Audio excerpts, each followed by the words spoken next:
Warhammer Conquest review. This week I'll be reviewing issue 35.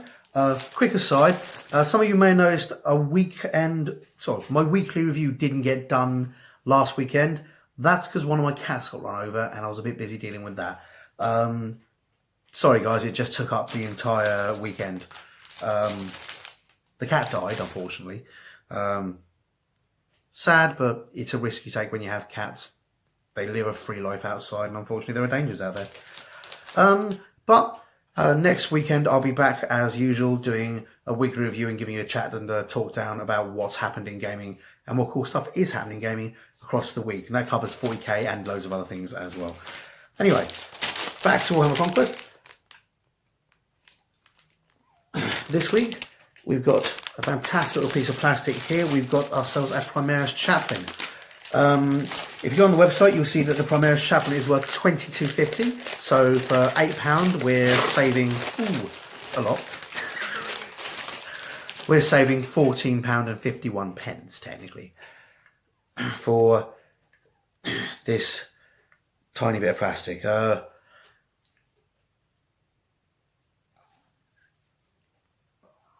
Not entirely sure £22.50 is an appropriate price for some of these models.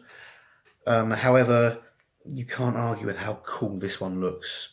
I'd pay £22.50 for it, but I'm even happier to pay £8 for it.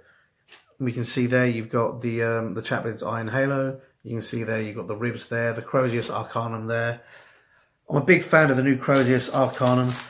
If you look at the old Crozius Arcanum, the old basically war clubs that the Chaplains carried, they had massive great eagles on their heads or massive great skulls. They're really very big and very cumbersome looking. Whereas this one, as I'm going to show you much better on the picture, the scale is much nicer. It looks much nastier, while still retaining certainly a sort of a vicious war club aspect to it, and it's really nice. The quality of these things is really good. We've got the sort of instead of the standard sort of like a Space Marine armor look, you can see we've got much more of the sort of like clenched glove or classic gauntlet look to these guys, sort of harkening back to the fact they're kind of more mythological Marines. They're much more about how cool the story is than their effectiveness in battle, which is kind of the philosophy behind a lot of the characters in 40k. Is like you've got the Marines, which are rank and file troops, which are meant to look like efficient and effective troops, and then you've got the characters who look like heroes of old, which is really, really nice. You can see on the picture he comes with a skull mask, and he comes with ribs on the outside of the armor, which basically really put him there as a very much an angel of death, which is one of the functions of a chaplain is a Marine's well-being, but he will help kill Marines mercifully when they die, and he'll help usher their souls into the afterlife. I suppose he kind of crosses over with the apothecary there, whereas the apothecary deals with the physical death of the Marines. The chaplain is much more about the spiritual life and death of the Marines, and he's really nice. Oh wow, there's a fantastic picture here, black with a red robe. Certainly I think that colour scheme looks really, really nice. I'm thinking definitely that I might try that. So that's a really nice picture. Obviously wouldn't want to forget about Ian, our spiritual leech. He's there having fun and signing his name to the front of that. One day I will look up who Ian is, but I'm having far more fun imagining that he's just some sort of Robert Gilliman style giant striding through GW headquarters. Here it tells you a lot more about chaplains. It goes into the Chapler cult,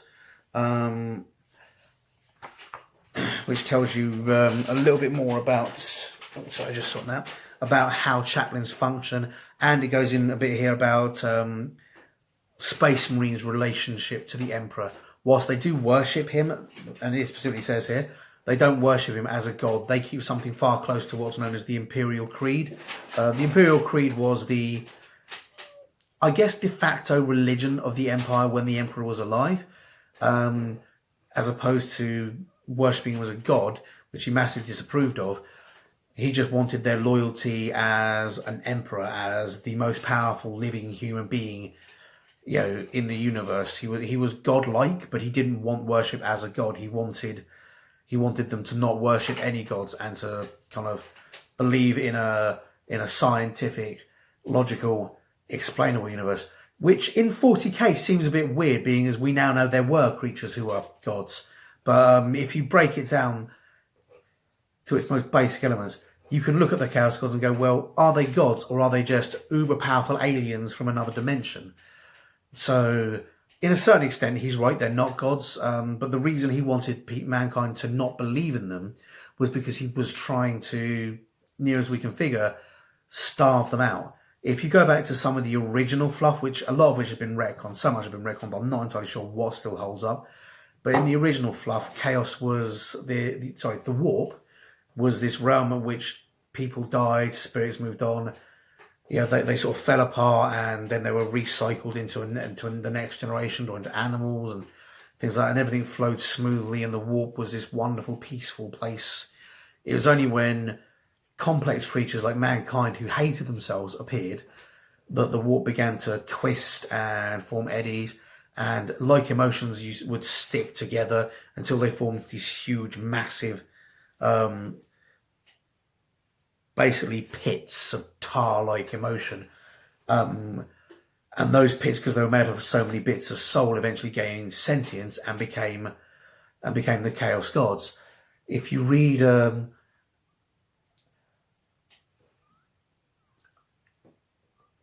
not sure it's the Burning of Prospero or the I'm not sure which one it is. But if you read the Thousand Suns heresy book, you can see that Magnus floats across this thing which is like the size of a continent, as he describes it, and it turns out that it's Zench. He finds this huge, powerful thing, and he thinks he's the first to find these weird eddies in the warp, and he thinks, but it turns out it's Zench. That's just, it's a continent's worth of shitty emotions. And anyway, back to the history. The Emperor and many other Psychers would die and then would be reborn. But as the warp became more and more tainted and more corrupted by chaos, it became impossible. So what the Emperor wanted to do was, what all these Psychers did was kill themselves by the thousands to use their one or two remaining reincarnations to reincarnate into one body, and that one body became the Emperor, basically the sum of 10,000 Psychers, which was why he was supposedly so powerful. Now, new Psychers got born, but the Emperor was then the most powerful Psyker, and rather than dying and not being able to be reborn, all these ancient Psychers calling themselves shamans would then live forever in the Emperor. Now, the Emperor had the idea that maybe he could restore the warp to its original natural state, which would allow mankind to just continue living, as opposed to just eventually being devoured by the warp, and save the galaxy was the theory, and that was supposedly the Emperor's ultimate goal, was to starve out the warp and to restore mankind. Part of that goal seems to have been that he was going to ascend himself to the god of mankind, so that all mankind's emotions flowed to him, and then he would distribute them back out like a benevolent god, or possibly like an evil god.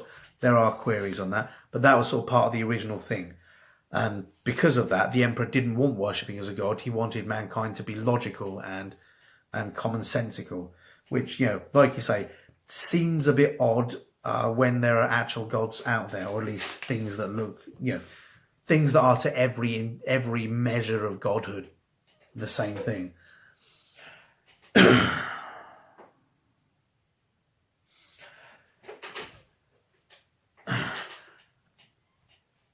But yeah, because Space Marines have already got this sort of like worship of the Emperor in place, when the Imperial cult came along, they didn't take it. They have their own chapters, their own cultures and traditions.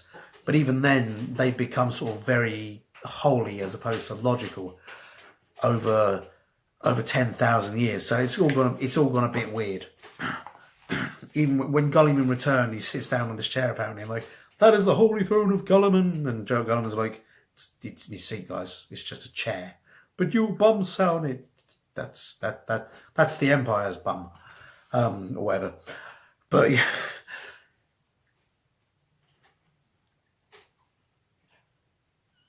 So, but yeah, because the Chaplain's beliefs don't come from the same place as the Imperial beliefs, but they come from a mixture of the Imperial cult and often whatever beliefs existed on the homeworld of the chapter. They're very much a very different thing.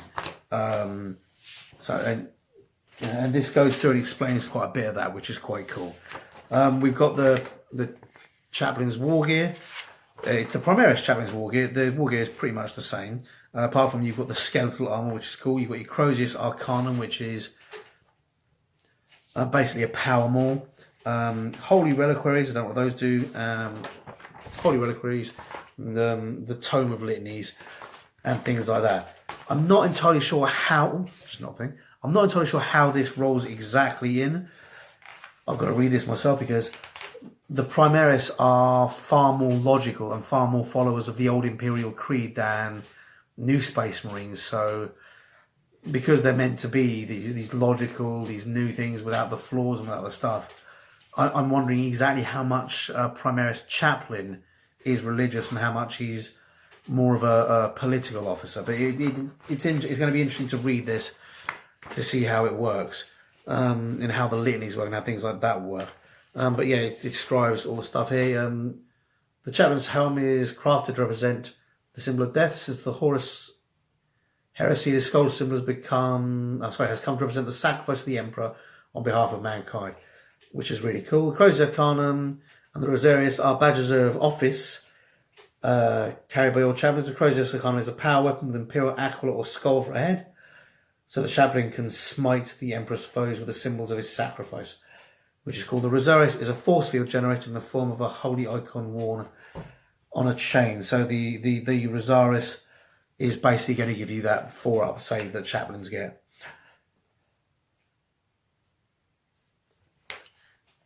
Sorry guys. You've got the Book of Litanies, carries sacred litanies and chants of their chapter. In all these using all manner of circumstances, from the induction of Space Marines to the blessing of weapons.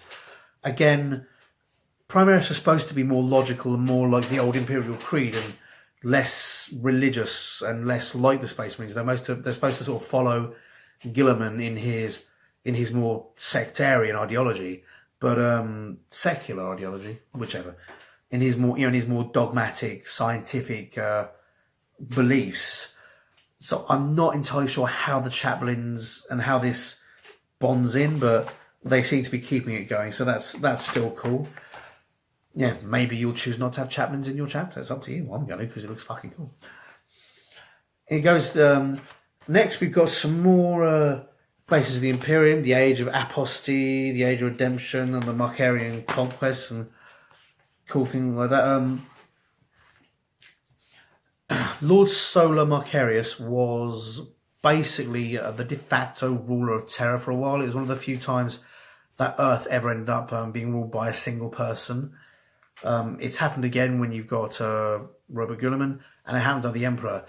But one of the things that often slows down the Imperium and stifles it is the fact that it's run by a council and they argue with each other all the time. They all have different ideas. Whenever one person's in charge and the Imperium focuses all its energy in one direction, that's when it really achieves things. It's usually the scattered, fractured nature of the Imperium that stops mankind achieving things. Now Robert Rabute is in charge. We can see massive things being achieved. When Solar Macarius was in charge, even though he was just a man, he reconquered hundreds, if not thousands, of star systems. Led a massive crusade that rebuilt huge chunks of the Imperium. And that was just a human. So it gives you an idea what's going to happen now that we've got basically a demigod in charge of the Imperium. So that should be interesting. You've got the waning, the tyrannic wars, which are when the tyrannies first appeared, and then you've got the Great Rift, which brings us to now. The Long War, M31 to M41.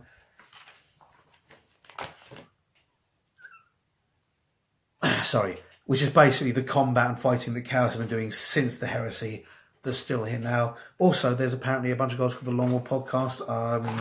I haven't watched all of them, but I have watched Mr. Boucher's airbrushing thing, get a chance to watch some of the Long War podcasts and some of the stuff they do as part of their big online thing, everything I've seen so far looks amazing. We've got another fantastic story, Litany of Hatred, which is telling you about a chaplain and giving you a nice story. I like these stories. They're really good. They would give you some inspiration to really push you and go, you know what? I can imagine what it looks like. I can kind of imagine what it feels like. And it really lets you get sort of under the skin of the plastic models so that they're, instead of being plastic models, they're proper toys. You can imagine going pew pew, daka daka. And that's really cool. Now we've got How to Build the Primaris. As always, I do recommend you read this, guys. Sometimes it can be a lot easier if you build it in the right order. Also, I do recommend you look at how these things go together, because you may find that sometimes some of the bits are going to be near impossible to paint when they're stuck on the model, or very difficult to get in those gaps. So it can be worth looking and deciding, you know what, I'm going to paint these bits here before I stick the model together, or I'm going to paint these bits at the back here before I stick the backpack on, and things like that. A particularly good bit to paint, particularly if you've got this big helmet, which is going to make it a little more awkward to get to. You might want to consider painting the backpack, and that way you can get in there and do all the lights and pipes without accidentally painting the back of the head. I think I'm going to do a stick together thing on this. I might try and get out how to paint a chaplain model, and that's pretty cool. You've got bits of stick there. Worth noting, the head is separate. They don't provide an Imperial Aquila on this, but there are a lot of models that do have Imperial Aquilas, so it might be worth seeing if you can find one. That way, like I said, it's a skull or an Imperial Aquila. You can mix up a bit and make it look quite cool. And then we move on to painting a chaplain, which is nice and simple. Chaplains, because they represent sort of death and what happens after death and things like that, they're robed all in black. They're not just painted black for that chapter, they're painted black for every chapter they're in. For this, they decided to do this really cool, really nice black and red look. I don't know if that's an Ultramarine specific thing. To my knowledge, Ultramarines are only chaplains are only painted in black. It might just be they want to make it look cooler. But yeah, chaplains tend to have a fairly universal colour scheme, and then you can see here you've got the shoulder pad, which is painted in the colour of whatever chapter you belong to. So chaplains, again, tend to be universally in black. These guys have got this, frankly, fantastic red, which is working with the, which is working with the Mephiston red, which you should have plenty of left over from this. If you don't have it, go down your local GW, buy more Mephiston red. They're not that expensive. Or if you've got a friendly local gaming store, Dragon red or pure red. I think more Dragon red from the Army Painter range isn't too far off, and you get a little bit more of it for a little less money, and that's cool as well.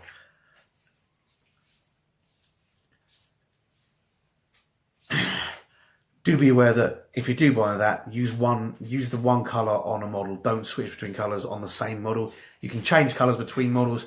If you paint this guy with Mephiston red, and then you paint another guy, for example, the Dragon red that I've just spoken of from Army Painter, it's not such a biggie, but they don't exactly match up. No two colours from any manufacturer will ever exactly match up. The nearest you can hope is for a close match. But if you want everything to be the same colour as all your other stuff, use the same colour from the same manufacturer. If you want all your Ultramarines to look a uniform blue, keep using Macragge blue. Switching over can save you money in the long run, but that's usually a decision to make when you start painting an army, not halfway through.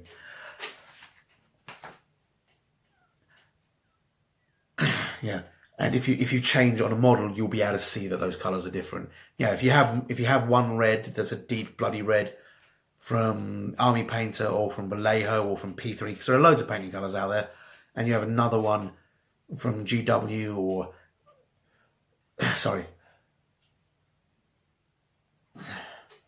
from GW or Manchester Minis or another one of the, or Humbrol, these colours won't match up between each other. You'll get close matches, but nothing will ever be exactly the same. And you'll notice, other people won't, but you will, because you'll have painted it. But there are some awesome colours. there, and there's some awesome colours available throughout there. I totally advise go on Army Painter's website, go on Vallejo's website, have a look at their paints. Check them out. There's some amazing quality paints going out there, and there's a lot of stuff that is cheaper. Yeah. After that, we've got Sacred Defense, which sounds sacrilegious. And of course, you're going to be using this model in there. The army is 5 Plague Marines, 12 Poxwalkers, a noxious Blightbringer, a Biologist Putrefier, a Mephitic Blighthauler. I used to drink when playing these games when I was younger. I couldn't even pronounce the names if I'd had a couple of pints now.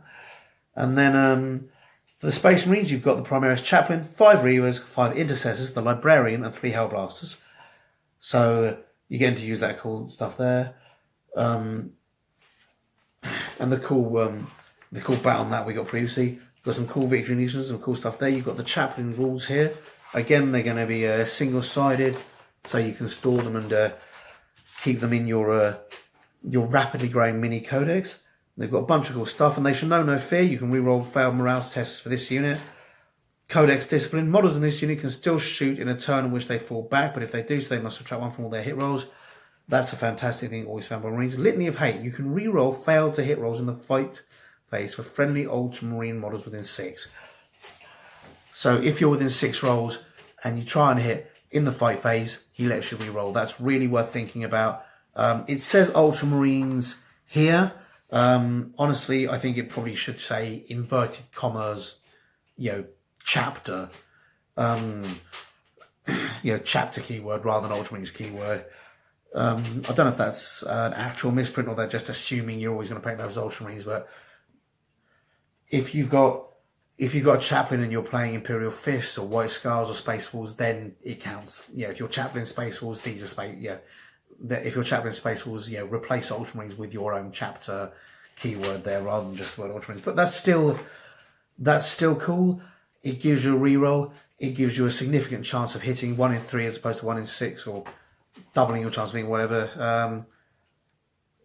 Not 3. Not 1 in 3. 6 in 3. 6 and 6. Whatever. Still, massively increases your chance of being Spiritual Leader. All friendly, again, it says Ultramarines here, but you can replace that with your own chapters, keywords. All friendly chapter units within 6 of this model can use the Chaplain's leadership instead of their own. Chaplains have a leadership of 10. Most of your Space Marines have a leadership of 8. Some have a leadership of 9.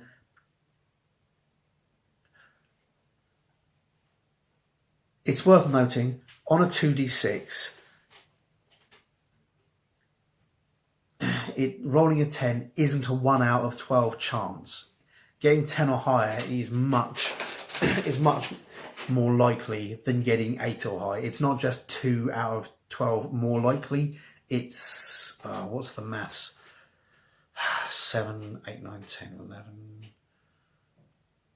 No, 6, 7, 8, 9, 10, 11, 12, 13, 14, 15, 16, 17, 18, 19, 20.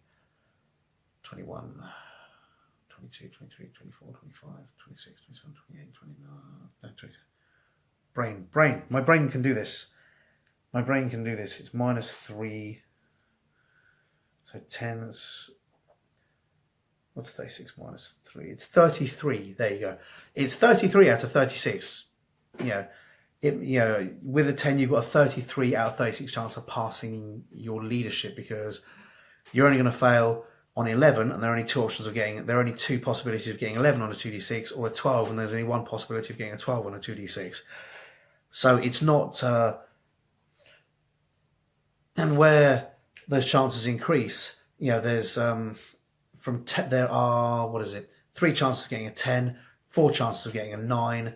So it takes away 4, 5, 6, 7. It takes away 7 out of 36 options that would have otherwise been failures and turns them into successes.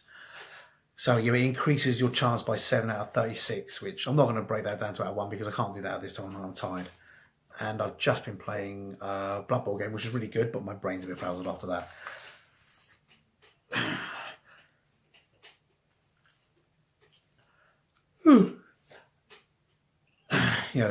It's worth noting that it's worth noting how probability works. I totally recommend looking up on YouTube. There's lots of things on probability. You can work out probability squares and probability graphs, and they're a great way of visualizing how it works. Things like, for example, you've got a 6 out of 36 chance of rolling a 7, but only a 5 out of 36 chance of rolling a 6 on 2d6. A 4 out of 36 of rolling a 6 out of rolling a 7. 5 of rolling a 4, 4 of rolling a 3, 3 of rolling 5 of rolling a 4, 6 rolling a 7, 5 of rolling a 6, 4 of rolling a 5, 3 of rolling a 4, 2 of rolling a 3, 1 of rolling a 2, and 1 of rolling a 2. Yeah, that's right. So certain numbers are far more likely, and when you start adding those up, having one extra leadership actually makes a much bigger difference than you think. It's not just notching it up by 1, just because of what the option, how many how many possible variants there are, how many possible results there are. Like I say, your most likely result, I think, is like 16-17% of any single thing is a 7. And once you start going above 7, the amount of chances you'll be rolling it or passing are much bigger than when you go below 7. So it's really worth looking at those leaderships and realizing how much just having a +2 leadership really benefits you on the tabletop. It isn't just a small bit. Like I say, out of 36 you've got 36 different combinations you can roll on 2d6. That's 6 times 6. There's a great probability where you do 6 down one side, and you do the 6 faces down one side of one dice and the 6 faces the other. So you've got 1 and 1 in the one corner and 6 and 6 in the other corner, all the variants in between. It's how I do it. It's a great way of visualizing it. But I totally encourage you to try and do those graphs at home. But they give you a much better idea of just how much having just 1 point increases your reliability. Yeah, and the higher you increase, the less you get for returns. For example, if you need to roll 11. If you need to roll 10 or higher, there are 3 chances of failure. If you need to roll 11 or higher, there's only 1 chance of failure. Whereas if you need to roll 9 or higher, there's 5 chances of failure. No, 5. 1. There's 6. 6 chances of failure. I have a brain, I swear. Sometimes I'm quite intelligent. There's 6 chances of failure. So the closer to 7 is, the more extras will count. But even so, just 1 or 2 gives you a lot of extra shots out of there that you're actually getting. But anyway, so that's really cool. And Rosaris, this model has a 4+ invulnerable save. So that's pretty cool anyway. You've got your basic 3+ save, which is cool, but having a 4+ invulnerable save means you're going to survive a lot of stuff. You can afford to leave this guy occasionally out in the open. You can afford to allow this guy to get shot at a little bit more than you would just a standard Marine, because he can survive things like las cannons. He can survive other things like that. He's got about a 50-50 chance of surviving it. Bear in mind, 50-50 means you'll fail half the time as well. But he's a really cool guy, and frankly quite useful on the battlefield. Yes, a lot of the psychic powers can be more useful, but this guy's cheaper, and frankly he just looks really boss. On the back, nice little picture of a plague zombie and stuff telling you where to look up cool things and bits and pieces like that. And then the bit we were all waiting for. That makes no sense. More of it. Firstly, we've got 3 paints. Again, they're all going to be useful. We're going to get some more Macragge Blue, some Steel Legion Grab, and some Athonian Camo Shade, which is a nice dirty green. You're really going to enjoy using that. And then, by the looks of it, some more of the scenery that we got. And that's pretty cool. It's worth noting the scenery does go together in 2 ways, so you can make that scenery different to the original scenery. I don't think we're going to get 2 bits of it, but frankly, you're going to want more scenery for a 6x4 anyway, so it's cool and it's good, solid, really well built scenery, so it's going to be nice to use, and it's going to be nice to and it's going to be hard wearing. In addition to that, Next week on the issue 36, we're getting the Imperial Psychers, detailed paint guide and expand your psyche phase. We're getting more psyche powers. Then on the 37th, Space Marine Fleets, Death Guard Sorcerers, so more magical psychic stuff then, and a playmat landing pad. So you're not just going to get that, you're going to get another landing pad, which is looking pretty cool. So that's also going to expand your game and make things just that little bit cooler. Okay, I hope you guys enjoyed that. I hope I didn't ramble too much because I'm tired. And I'll see you guys next week. Bye-bye. Hi guys, hope you enjoyed that video. And if you did, remember to like and subscribe to my channel. I'm also on Facebook and Twitter. Not sure why, but I am. So if you like it, see me there. And please tell your friends. Thanks very much. Bye.